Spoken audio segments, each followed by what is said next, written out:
Shalom, mari kita memulai pembacaan Alkitab harian. Hari ini kita membaca Injil Markus pasal 11. Yesus dielu-elukan di Yerusalem. Ketika Yesus dan murid-muridnya telah dekat ke Yerusalem, dekat Betfage dan Betania yang terletak di Bukit Zaitun, Yesus menyuruh dua orang muridnya dengan pesan, "Pergilah ke kampung yang di depanmu itu. Pada waktu kamu masuk di situ, kamu akan segera menemukan seekor keledai muda tertambat yang belum pernah ditunggangi orang. Lepaskanlah keledai itu dan bawalah kemari. Dan jika ada orang mengatakan kepadamu, 'Mengapa kamu melakukan itu?' Jawablah, 'Tuhan memerlukannya. Ia akan segera mengembalikannya ke sini.' Mereka pun pergi dan menemukan seekor keledai muda tertambat di depan pintu, di luar di pinggir jalan, lalu melepaskannya.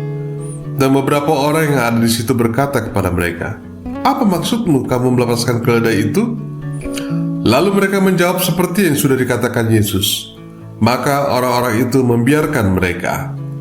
Lalu mereka membawa keledai itu kepada Yesus dan mengalasinya dengan pakaian mereka. Kemudian Yesus naik ke atasnya. Banyak orang yang menghamparkan pakaiannya di jalan. Ada pula yang menyebarkan ranting-ranting hijau yang mereka ambil dari ladang. Orang-orang yang berjalan di depan dan mereka yang mengikuti dari belakang berseru, "Hosana, diberkatilah dia yang datang dalam nama Tuhan. Diberkatilah kerajaan yang datang, kerajaan Bapa kita Daud. Hosana di tempat yang maha tinggi." Sesampainya di Yerusalem, ia masuk ke bait Allah. Di sana ia meninjau semuanya. Tetapi sebab hari sudah hampir malam, ia keluar ke Betania bersama dengan ke-12 muridnya. Yesus mengutuk pohon ara. Keesokan harinya sesudah Yesus dan ke-12 muridnya meninggalkan Betania, Yesus merasa lapar. Dan dari jauh ia melihat pohon ara yang sudah berdaun. Ia mendekatinya untuk melihat kalau ia mendapat apa-apa pada pohon itu. Tetapi waktu ia tiba di situ, ia tidak mendapat apa-apa selain daun-daun saja, sebab memang bukan musim buah ara. Maka katanya kepada pohon itu, "Jangan lagi seorang pun makan buahmu selama-lamanya." Dan murid-muridnya pun mendengarnya. Yesus menyucikan bait Allah. Lalu tibalah Yesus dan murid-muridnya di Yerusalem. Sesudah Yesus masuk ke bait Allah, mulailah ia mengusir orang-orang yang berjualan beli di halaman bait Allah. Meja-meja penukar uang dan bangku-bangku pedagang merpati dibalikannya.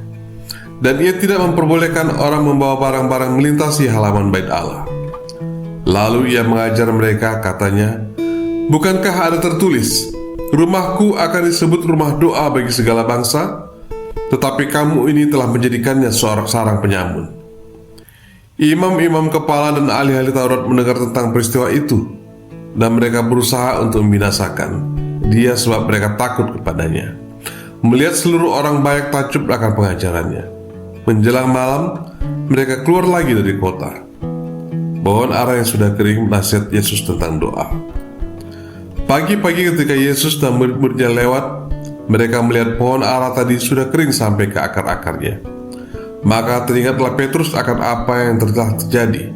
Lalu ia berkata kepada Yesus, "Rabi, lihatlah, pohon ara yang kau kutuk itu sudah kering." Yesus menjawab mereka, "Percayalah kepada Allah. Aku berkata kepadamu, sesungguhnya barang siapa berkata kepada gunung ini, 'Beranjaklah dan tercampaklah ke dalam laut,' asal tidak bimbang hatinya, tetapi percaya bahwa apa yang dikatakannya itu akan terjadi, maka hal itu akan terjadi baginya. Karena itu aku berkata kepadamu, apa saja yang kamu minta dan doakan, percayalah bahwa kamu telah menerimanya, maka hal itu akan diberikan kepadamu. Dan jika kamu berdiri untuk berdoa, ampunilah dahulu sekiranya ada barang sesuatu dalam hatimu terhadap seseorang, supaya juga Bapamu yang di sorga mengampuni kesalahanmu. Tetapi jika kamu tidak mengampuni, maka Bapamu yang di sorga juga tidak akan mengampuni kesalahan-kesalahanmu."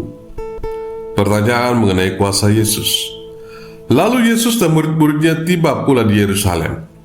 Ketika Yesus berjalan di halaman bait Allah, datanglah kepadanya imam-imam kepala, ahli-ahli Taurat dan tua-tua, dan bertanyalah kepadanya, "Dengan kuasa manakah engkau melakukan hal itu?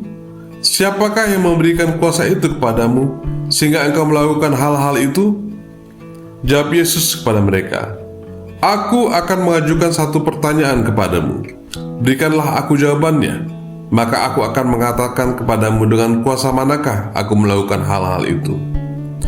Baptisan Yohanes itu dari sorga atau dari manusia? Berikanlah aku jawabnya." Mereka memperbincangkannya di antara mereka dan berkata, "Jikalau kita katakan dari sorga, ia akan berkata, 'Kalau begitu, mengapakah kamu tidak percaya kepadanya?' Tetapi masakan kita dikatakan dari manusia?" Sebab mereka takut kepada orang banyak karena semua orang menganggap bahwa Yesus Yohanes betul-betul seorang nabi. Lalu mereka menjawab Yesus, "Kami tidak tahu." Maka kata Yesus kepada mereka, "Jika demikian, aku juga tidak mengatakan kepadamu dengan kuasa manakah aku melakukan hal-hal itu." Tuhan Yesus, terima kasih untuk firman-Mu hari ini. Tolong kami menyimpan firman-Mu di dalam hati dan mempraktikkannya dalam hidup kami. Di dalam nama Tuhan Yesus, kami berdoa. Amin. Terima kasih sudah meluangkan waktu untuk mendengarkan firman Tuhan hari ini. Kiranya firman ini menjadi terang dan kekuatan. Sampai jumpa besok.